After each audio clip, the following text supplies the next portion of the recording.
Hey guys, welcome to Mad Scientist BBQ. I'm Jeremy Yoder, and today we're going to be cooking a magnificent piece of meat. We're going to be making prime rib.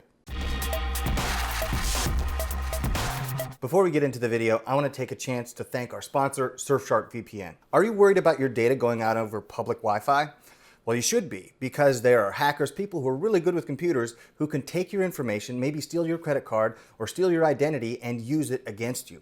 You don't want that to happen. So Surfshark VPN protects your data. They use really intense encryption to prevent anybody from hacking into your data. And that way you can surf the internet and not worry about people prying into your own business. Surfshark doesn't only protect you, they also give you the ability to do things that normally you can't do. For instance, if you want to see what German Netflix is like, well, then you can use a server from Germany and access German Netflix or Japanese Netflix or Netflix in the UK. You can also get on the BBC and not even have to go to the United Kingdom in order to access it. And you can do this because Surfshark makes it super easy, it's super fast, and very reliable. Don't be like me, because for years I thought, you know what, I'm going to get a VPN. I really should. I don't have one. I'm kind of worried about it, but not worried enough to do anything.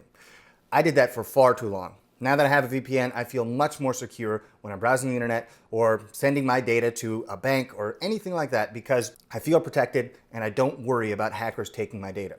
Now, if you click on the link in the description and use code Mad Scientist BBQ, you'll get 84% off and 4 months free.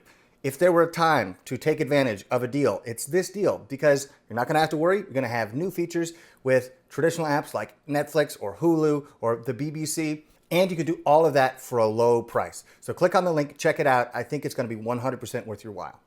The plan for today is pretty simple. I'm going to trim up the standing rib roast. We're going to season it. We're going to put it on the smoker to slowly come up to a temperature of 120 degrees. Then we're going to pull it off, and then we're going to sear it. So the first thing I'm going to do is I'm going to mix up the seasoning that I'm going to put on the outside of this meat. Because this is such a big piece of meat, it's critically important that we get as much seasoning and flavor on the outside of the meat as possible. So what I'm going to do is I'm going to make a paste. So I have unsalted butter. I always like Kerrygold butter. I think it just tastes better. But unsalted butter because I want to add the salt independently.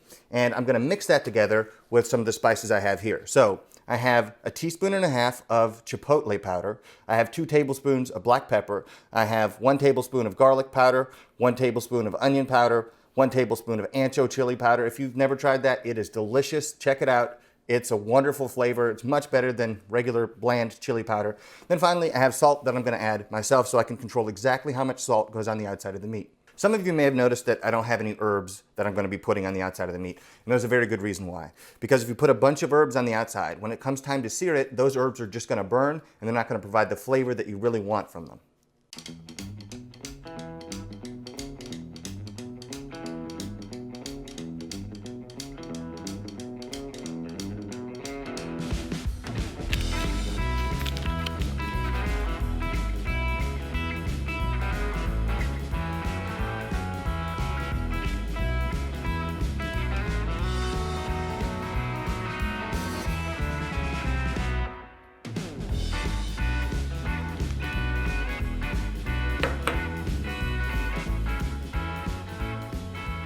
There are several things I need to do to trim this thing up so it'll go on the smoker and come out exactly the way I want. The first thing I'm going to do is take off these bones. You may have heard that bones add flavor, but really they don't. What it is they're just big tech, and the Chi-Coms, the globalists, they're trying to make you think that bones add flavor when they really don't. I have from top levels of the CIA that they're using 5G and mind control to make you think that it's special, but it's really not. I have the documents. Now, the real reason that bones don't provide any flavor is because the outside is made up of something called hydroxyapatite. Now, we could get into the chemistry of that, but I don't think it's super helpful. Just know that it's not going to provide any flavor. So I want to take those bones off, and then there's something really cool we can do with them actually afterwards. But I want to expose more of the surface of the meat so I can get more seasoning and more smoke flavor there, because the meat's really thick. So I have to do everything I can to get flavor on the outside as much as possible.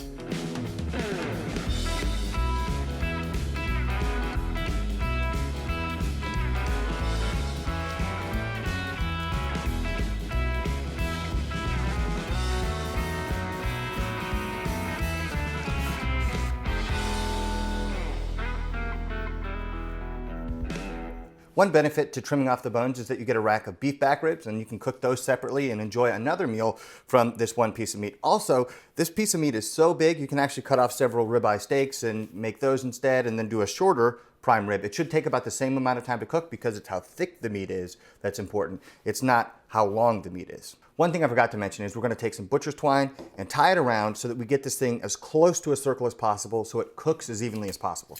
Because right now it's not completely even. This side is thinner, this side is thicker. Therefore, the thinner side would heat up faster than the thicker side. So to make it round, we're gonna get more even cooking. I'm putting it on at 200 to 225 degrees, and we're gonna check back on it in about 2 hours to see about where we are.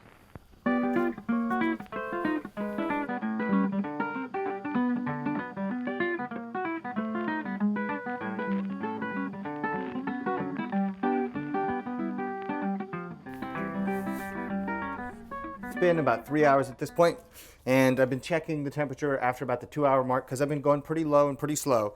So let's see what it is now. This is 117, 125, 119, 18. Okay. The average of those readings that I was getting was about 120 degrees. So I'm gonna pull it off, I'm gonna let it rest and let it cool for 30 minutes because when I sear it, I don't want any part of that thing to overcook. This is an expensive piece of meat and I wanna treat it right. So I'm gonna let it cool so all the temperature goes down and finishes any carryover cooking. And then once the exterior is cool, I'm gonna sear it so that all that heat doesn't travel to the center and overcook parts. All right. Oh, that's pretty. What's the underside look like? Smells good, geez.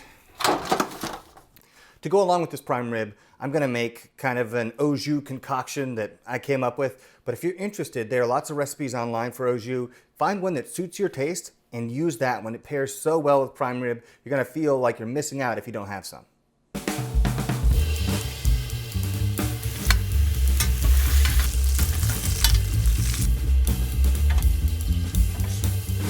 Going in.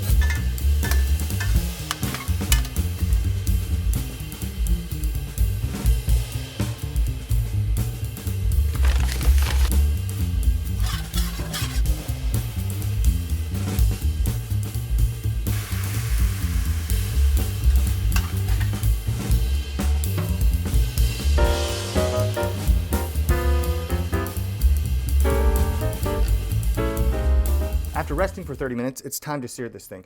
But make sure you cut those pieces of butcher's twine first because you don't want to light them on fire on this gorgeous piece of meat.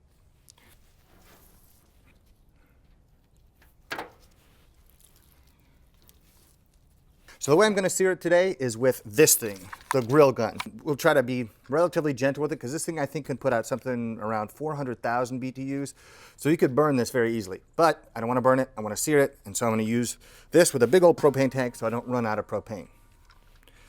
Let's see if it works. Nice.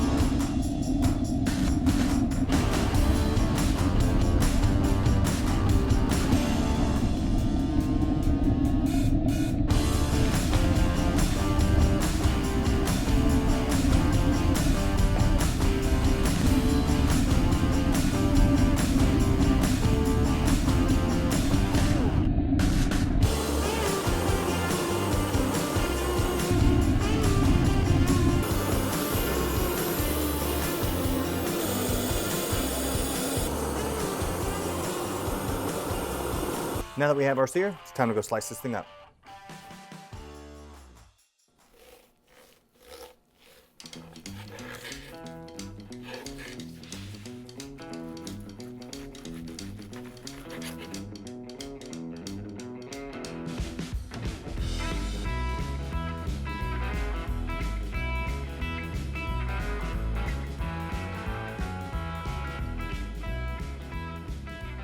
When we examine the slice, I have everything that I want. I have a sear on the outside. I have smoke flavor on the outside. I have the seasonings I want on the outside. And then in the center, it's from wall to wall pink. That's exactly what I want. What a lot of people will do is they'll take a prime rib, stick it in the oven at 500 degrees, and they do get good crust on the outside, but there's so much heat that travels to the center that you have a big band where everything is overcooked. Doing it this way, you don't overcook any of the interior of the meat, but you still get lots of flavor and you still get to have a sear. So let me see what this tastes like.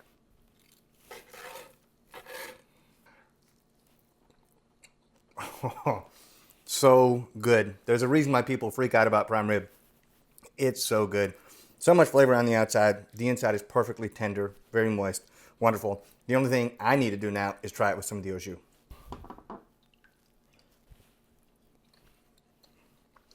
It's beautiful marriage. Oh, it's so good. Because on the inside of the meat, a lot of times you don't get a lot of the salt that you have in the exterior. Adding this is the perfect complement. I love it. Oh, so good. I hope you guys enjoyed the video. If you did, hit the like button, subscribe to the channel, and leave a comment down below. You can also follow me on Instagram and Twitter at Mad Scientist BBQ. I'll see you guys next time. It's because the globalists are going to take your data and give you a social credit score like the Chinese do. They're going to use 5G and mind control, all these kinds of things. They're going to make human pig hybrids.